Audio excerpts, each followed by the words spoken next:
Welcome everybody to 52 Living Ideas. Today is Meditation Tuesday, and we're going to be continuing on our series of Mindfulness Meditation.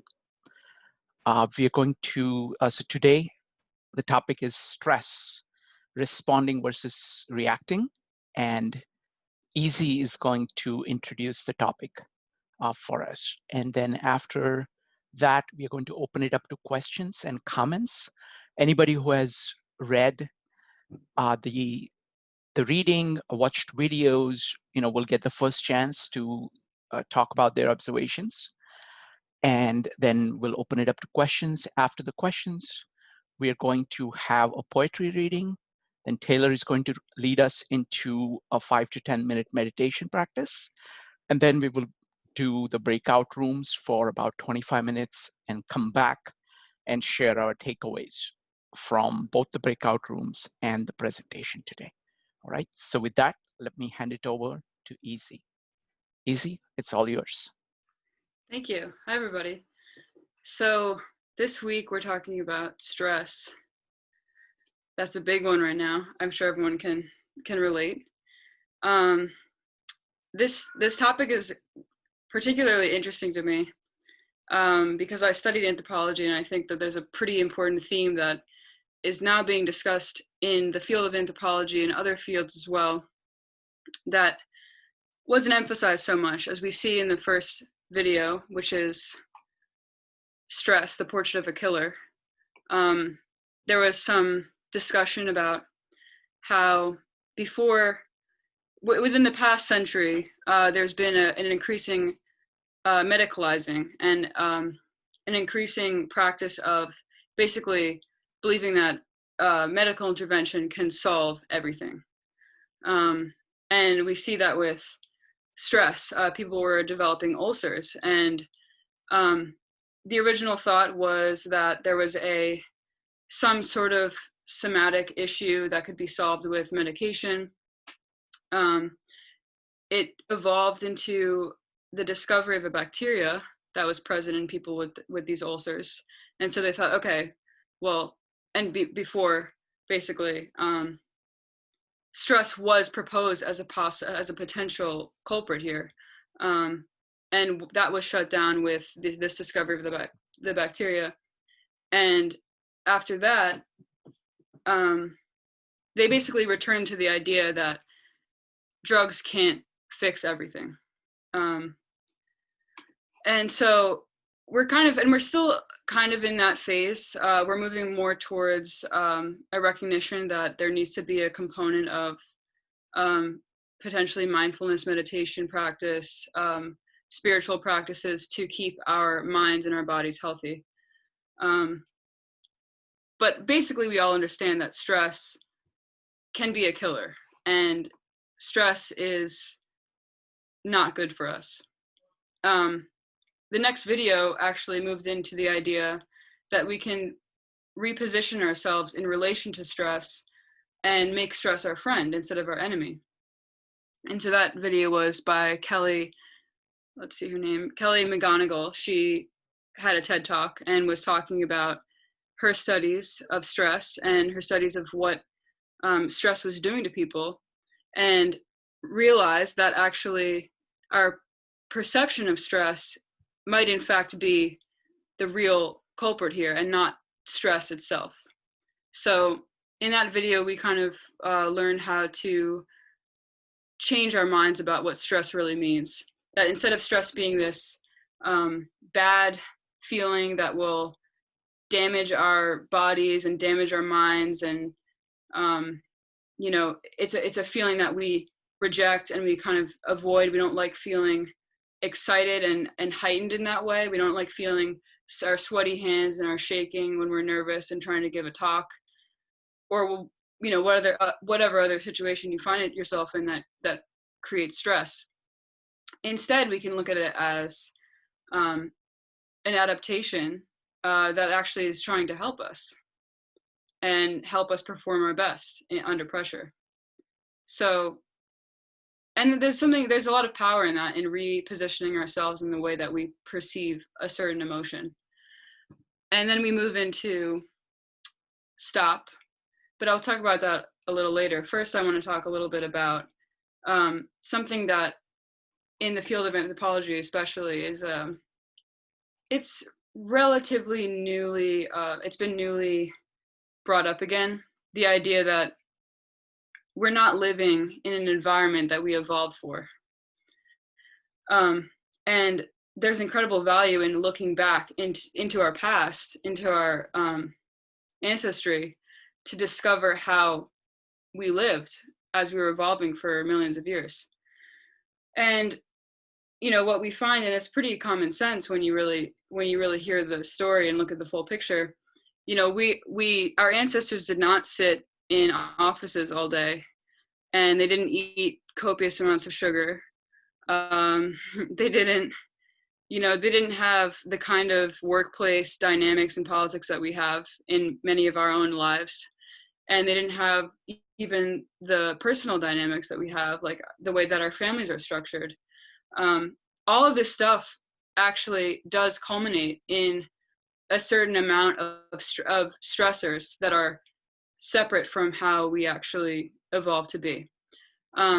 So instead of, having the kind of fears and the kind of threats and dangers that you'd have in a savanna, living in a hunter-gatherer tribe, or a tribe is a kind of an outdated, but living in a society, we have different kinds of stressors that are modern and mismatched with the way that we evolved to live.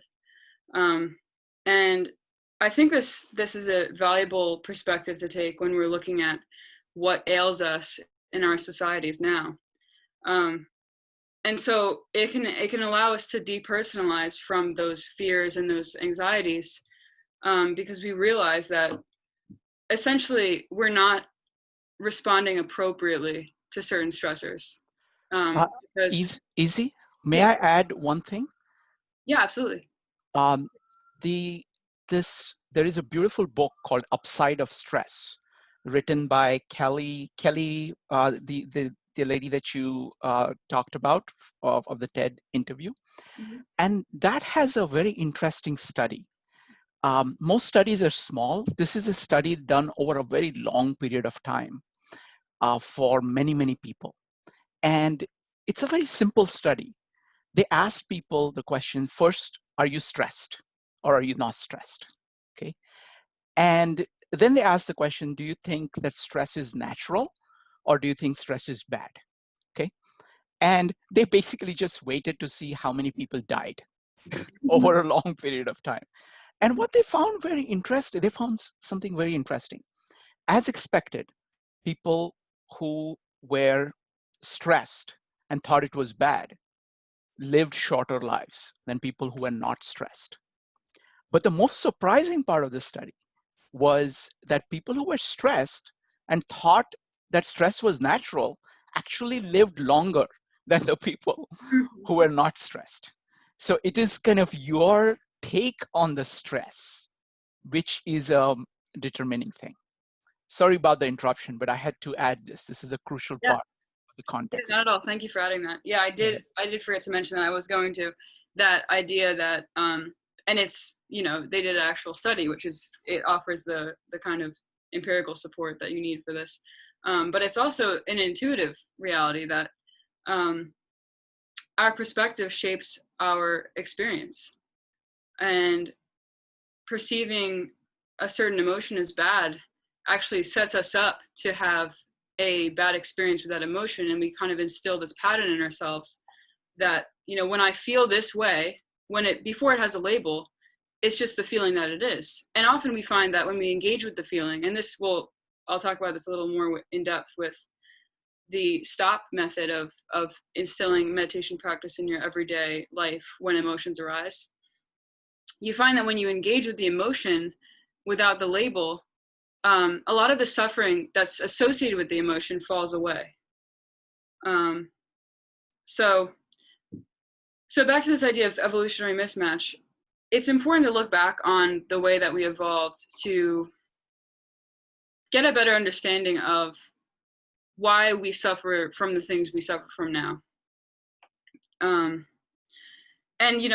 our brains evolved to have thoughts, to have fears, to try to solve issues. All of this stuff evolved in a certain climate that, you know, it lingers with us, of course, because we are still the same creatures that we were when we were, you know, spending all of our day foraging, you know, relaxing. And actually, that's another little tidbit, is that we think of the hunter-gatherer lifestyle as this arduous, extremely,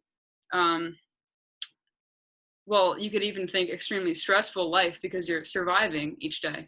But in fact, there's a harmony with that life that actually leaves a lot of open leisure time. And people studying this were actually surprised to find that, because we're used to perceiving the way that we live, which is, well, most of us live, which is we work, let's say, a 9-to-5 job. We come home, we get up the next day, work again, work again.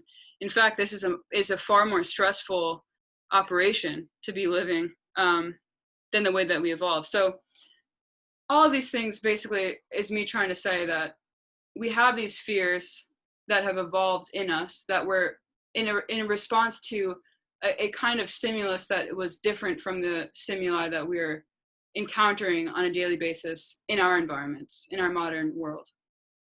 And understanding that can allow us to then better disidentify with those emotions and watch and let it unfold, and regard with curiosity and kindness how we are animals living in a kind of peculiar setting.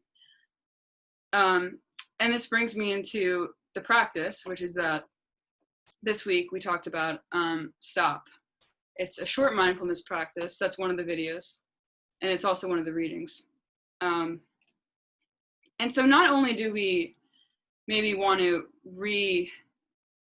rework how we respond to stress and what we think of it, whether we think it's bad or whether it's serving us, that's not always a feasible way to avoid the suffering that comes with stress. So this method it's called, let me make sure my timer's on so that, it's called STOP. So S stands for stop and take stock. So you're basically just checking in to how you're feeling in that moment. So a stressor happens, you feel tense, you feel reactive, you feel a little bit closed, and you feel adrenaline coursing. So S is going to bring you into the present moment by deliberately asking, and this is from the handout, what is my experience right now? So you kind of take check, you kind of aim into what you're feeling in that moment, what thoughts are happening, what feelings are happening, what sensations. So what you're doing here is that you're taking yourself, stepping back from maybe what you'd habitually do, which would be react to that emotion and create a whole stream of narratives that might actually keep you there. You're just taking back, you're stepping back, you're acknowledging the feeling, you're registering your experience, even if it's uncomfortable. You're just taking stock. Okay, so that's S. And the T in the stop is you take a breath. So you've taken stock, you're now in a better space to be aware of what's really going on instead of getting trapped in the narrative. So you're kind of grounded here. And then you direct your experience to breathing. So you just go right to the breath.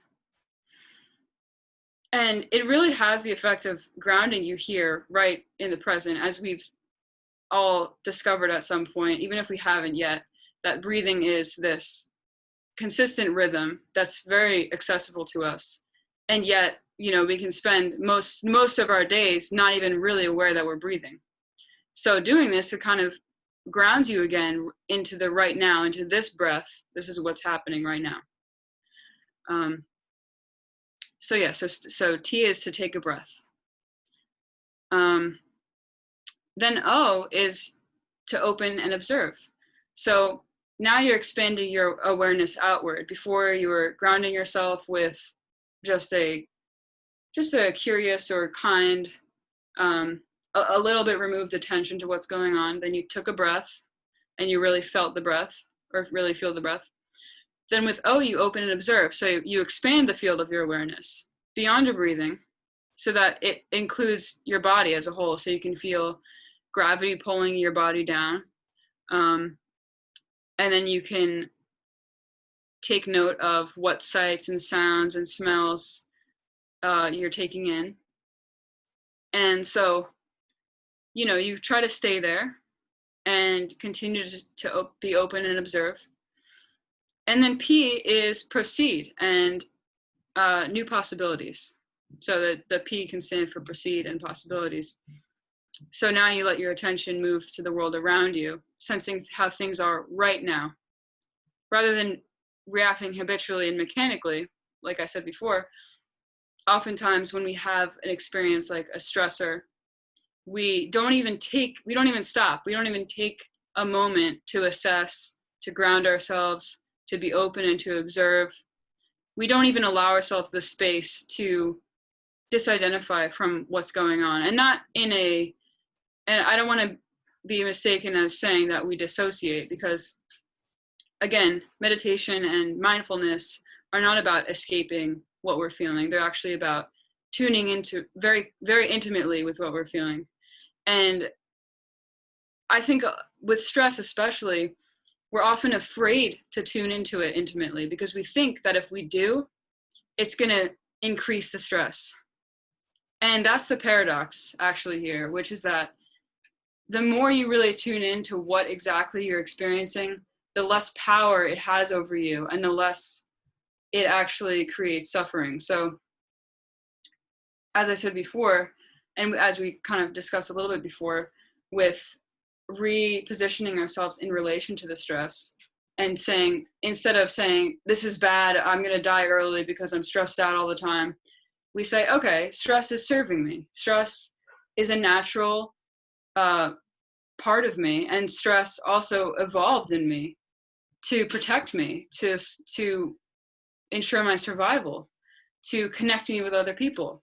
And that's one of the other things that she talks about in the video, making stress your friend. So basically when we tune in, we disempower the stress in a very expansive way in terms of the opportunities that come after that point. When we tune in to our stress, and most of our stress is produced by not real direct threats. So what I mean by that is, like, a lot of the stress that a lot of us experience isn't like the kind of life or death, like there's a predator attacking us and we need to escape and we need to survive. And so in that sense, when you put it that way, and when you see how, okay, this is what stress evolved for and fear evolved for, and then this is what I'm stressed out about and fearful of, you can kind of realize that a lot of it is produced by this construct that you're then creating to justify why you're feeling afraid. And furthermore, it's enhanced by a continual avoidance of that feeling. And that's why it's important to stop every once in a while. Stop, especially when you're about to react. Instead, you can just simply respond. And I think most of the time we are able, with this kind of approach, we're able to go into a place of ease after we've done this, because we realize we have a better position from which to take wise action and to be wise about what to do with that, with whatever situation is producing that stress, instead of just like the handout says, habitually and mechanically react. So instead of that, you can be curious and open. And so if you haven't tried that ever, I think it's so worthwhile, because I think a lot of us are living in stress, and stress itself, actually, I kind of think of it as like repeated avoidances piling up. So what I mean by that is kind of what I just described, which is that the avoidance of the actual emotion actually will pile up in you and create stress. And actually, like we discovered with stress, the portrait of a killer, you can actually live a shorter life if you're continually avoiding difficult emotions. And tuning into them can allow you to realize that they might not be so difficult to face after all. So that's my time, everybody. I hope you enjoy the rest of the discussion. And thanks for listening. Thank you very much, Easy. So we have some questions now.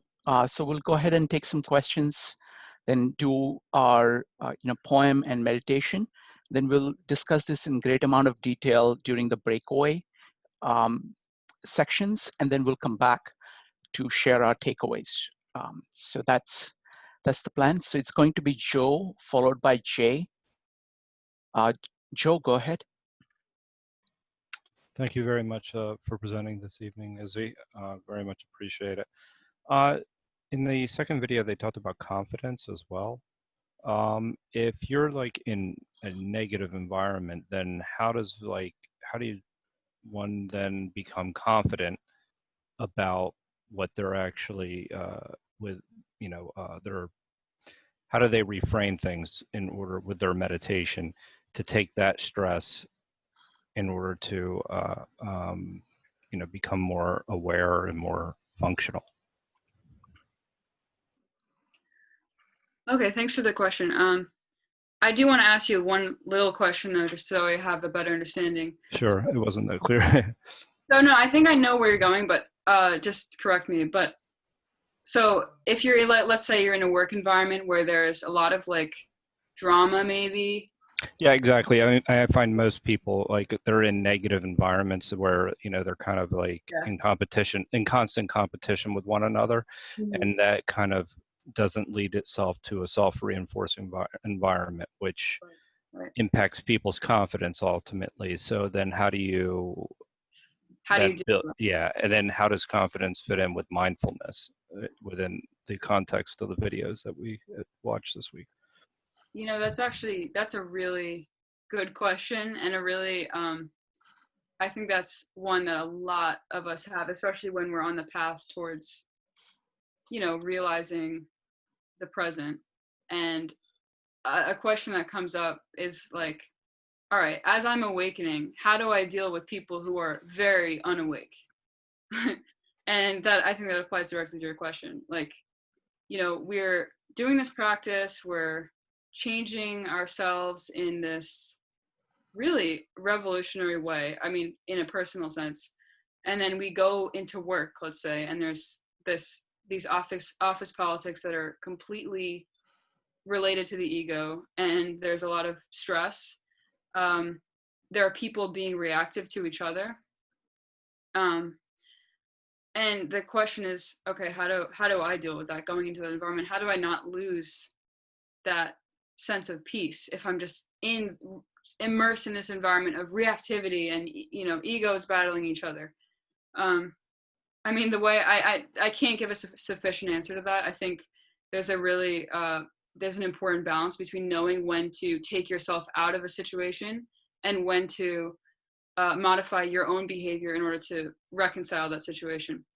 But I think a helpful thing that I found is that kind of prepping yourself when you're going to go into an environment where there's a lot of reactivity, to ground yourself in your own non-reactivity, let's say, to practice yourself being non-reactive, and to understand that those people who are creating a stressful environment, maybe, they don't really have anything to do with you in a fundamental way. I mean, of course, they're fundamentally the same, but where I'm going here is that when you're confronted with, let's say, workplace bullying or something, you can understand that they're projecting on you and that they are not showing you what's up with you.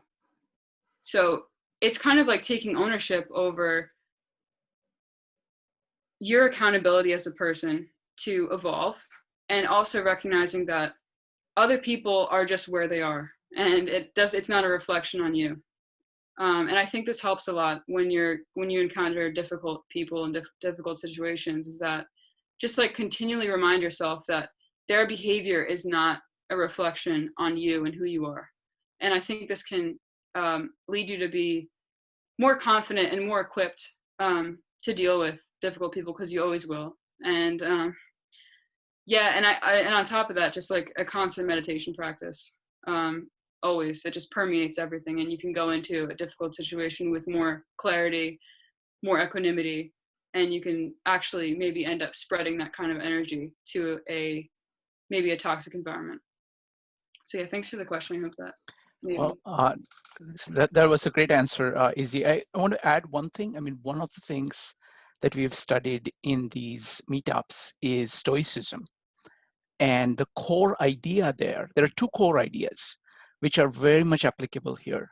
One is that of kind of knowing the limit of your power or the locus of your control. The fact that you can't control other people, that what they do is not within your power, accepting of that is a huge deal, because otherwise you're kind of stressed out about something, which is implying that you can do something about it, but you really can't. So kind of accepting of that. And the second related part is to separate kind of experience from evaluation of it.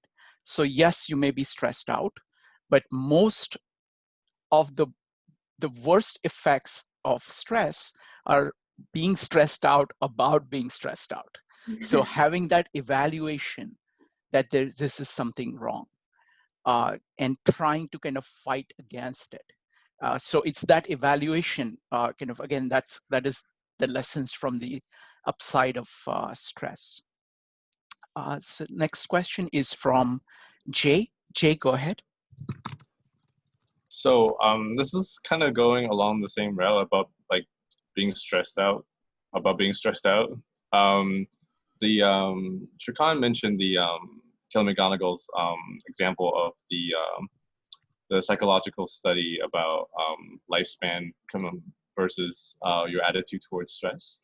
And we've had a recent like crises on reproducibility on psychological studies, namely that a lot of psychological papers can't be reproduced. And I was wondering in this case, if this wasn't like a case of correlation is not causation kind of thing, where the people who are dying early and saying that they are negatively affected by stress, like we can think of it that way, versus that these people were already had experiences with stress and dealt with it in a like a health concern to their health, and that's what that led them to respond to the study that way. And I was wondering if there was any studies to kind of clear that up, like that it was truly a causation and not a correlation of the responses versus the lifespan. Jay, let me take that question, Izzy, if you don't mind. That's a great question. It's a question about kind of methodology of studies, of kind of psychological studies, and it's a very large question. Here we are focused today. In this series, we are focused on kind of the nature of meditation. So while I applaud the question very much, I think it's kind of a little bit away from the core of what we can deal with on this at this particular topic. But that's something that we will look at some point. I'll do a kind of a full-fledged meetup on this issue of the crisis of reproducibility. It's a very, very large issue, and it impacts a lot of things. The way in which this particular series is presented is that there are many, you're coming at the same question from many different angles. So even if like one of the pillar is weak, there are other things that are supporting it. So that's why it's not something that I don't want to focus too much on the kind of epistemological basis behind those things. Izzy, would you like to add anything?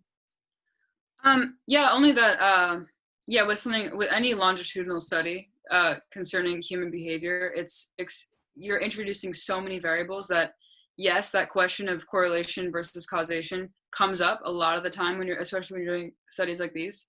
And I agree with that observation. I think it's important to point out. And yeah, Shrikant, I think you answered pretty much.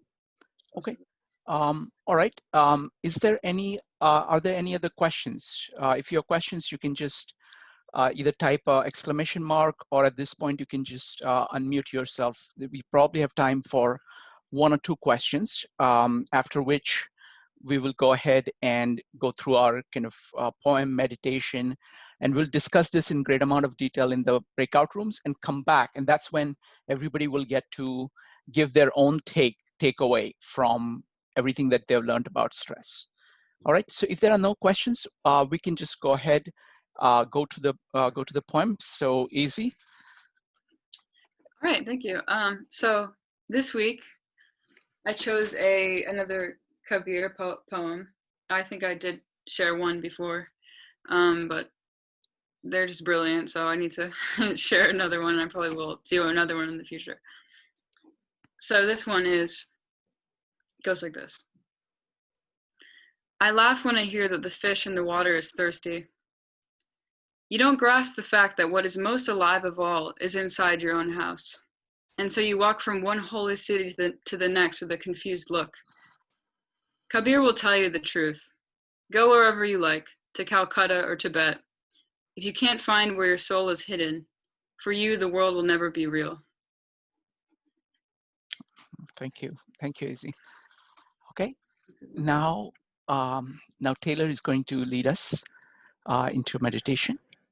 Taylor, go ahead. Great. So for today's meditation, Shrikant, can you hear me okay? Okay. So for today's meditation, we're going to do a really simple standing upper body series.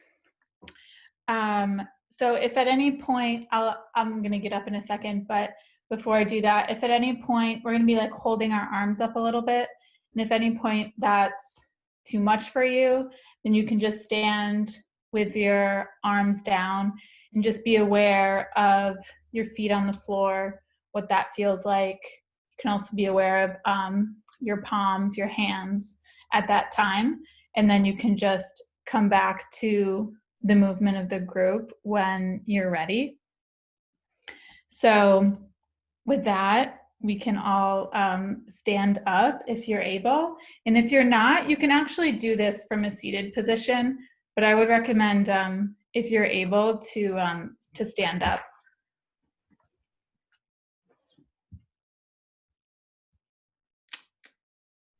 I think.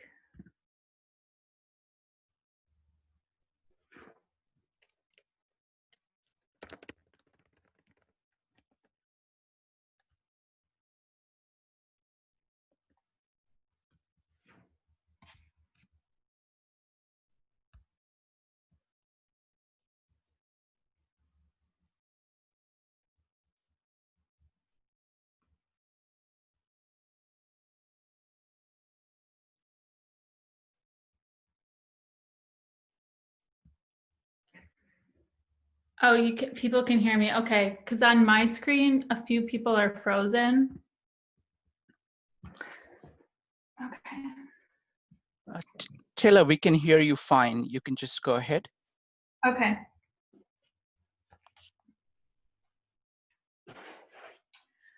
Okay, so we'll start just standing upright. And we'll just close our eyes and take 3 deep breaths on our own. So just feel the inhale of your breath slowly. And then when you get to the top, feel the exhale. And as you do this on your own for the next 2 breaths, try to have the same or as even as possible length of time for the inhale and then the exhale.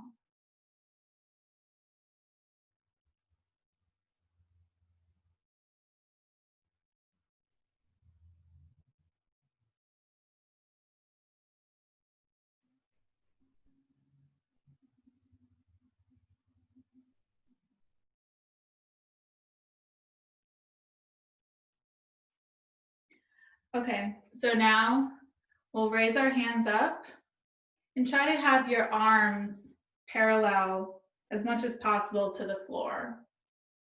And your feet can be about hip or shoulder width apart. So not together under you. So you should have kind of like a comfortable, strong stance.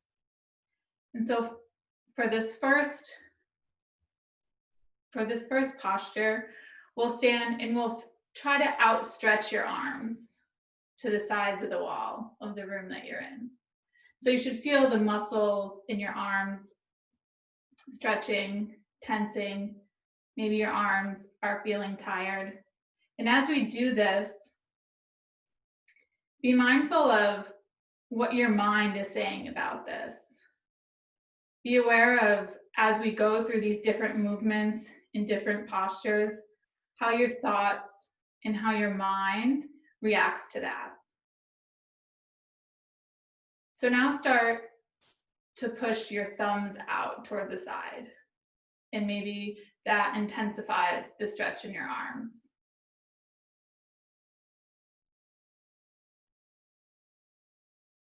And so now take your right pointer finger and point it to the right.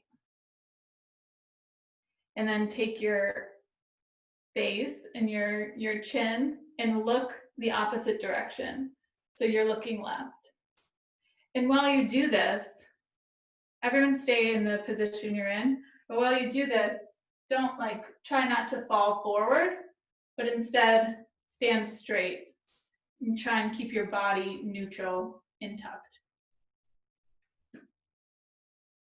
So while we're looking to the left, you might feel a stretch in the right side of your neck, and you might also feel a tightening in the arm.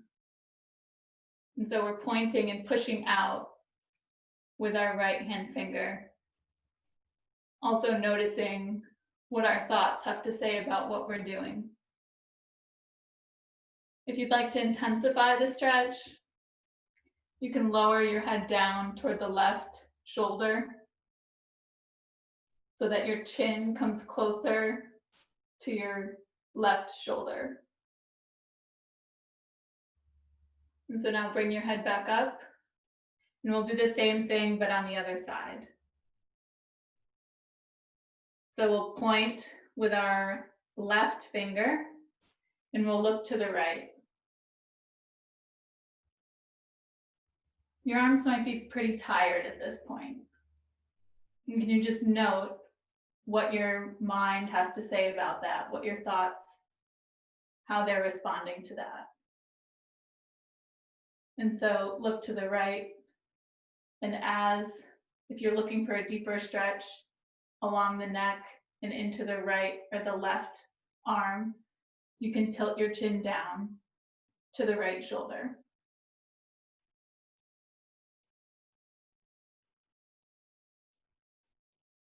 And then from here, bring your chin up, look forward, and then release your arms. And so now flip your palms so they're facing most likely the front, so your computer screen. And take your arms and reach them and place them kind of behind your body a little bit. And keep your shoulders down and the shoulders back. And then bring your hands together just slightly. So really it's kind of like your shoulder blades are being brought together. Your shoulder blades are down instead of having them up. Try to make sure they're relaxed and reaching down, and your hands are reaching down and behind you. And kind of like your torso and pelvis are in a neutral or like a tucked position to keep your back from arching.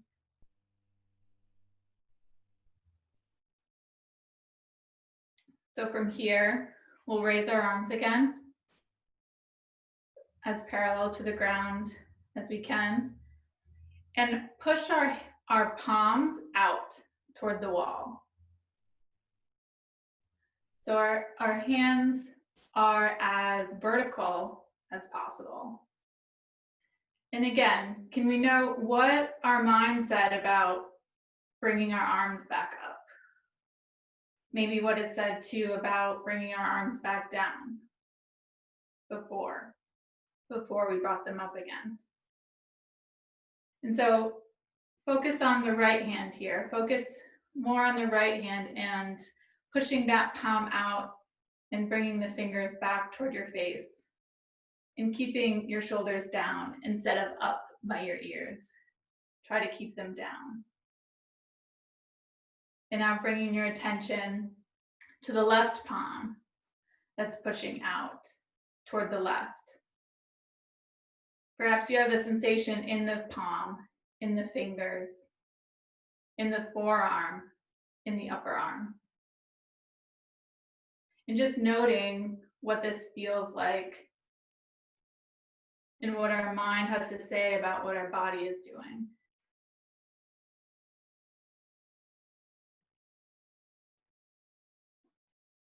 So now we'll bring our hands into cactus arm. So you can bring your hands up, straight up if possible, and keep your arms parallel to the floor.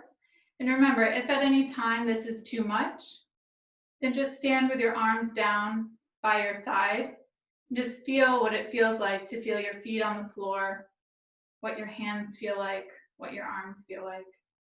And from this position, we're going to take our fingers and point them at our face. Palms up and at our face. So it's not palms down and out, but it's palms up and the fingers are pointed toward our face. And in this, again, keep the shoulders down and think about this is just kind of a thoughtful movement. So you're thinking about this is the direction you want your pinkies to be moving, and that direction is toward the shoulders. So perhaps this gives you a stretch in the pinky, a stretch at some other point in the hand, a stretch and perhaps an exhaustion in the arms and the shoulders. So just seeing what that feels like and how we react to that, to the discomfort.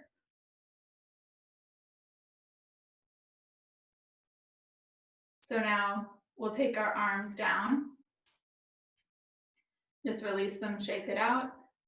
And then for our last posture in this, bring the arms up, palms facing the back wall. So your elbows begin to face forward. And again, keep the torso, the pelvis neutral. And then bring your palms down and your elbows slightly behind your head.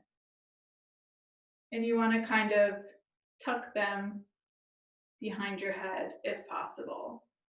And again, these are all directions that we're moving in. We want our elbows and our arms to be moving in the direction to being behind our head, and our pelvis to be moving in the direction of being neutral. And it's a constant play, it's a constant correction. And balance happens in movement. Balance isn't a static thing. So from the back, this is what it looks like. And so from here, we'll release our arms. We'll stand on our 2 feet, release our hands, maybe shake out our arms a little bit. And then we'll go back to feeling what it feels like to stand on our 2 feet after having done that. So let's take note of what our body feels like. So let's look at our shoulders, the sensations in our shoulders, and then move down to the upper arm and note what our upper arms feel like. And then moving into the forearms, what our forearms feel like. And then lastly, the sensation in our hands. So now we'll end with another 3 breaths. So if you'd like and you feel balanced, you can close your eyes for these 3 breaths. And on your own, take 3 breaths. Inhale and exhale.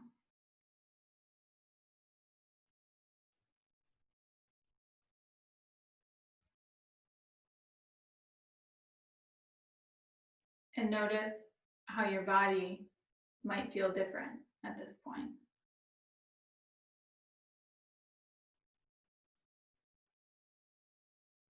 Thank you.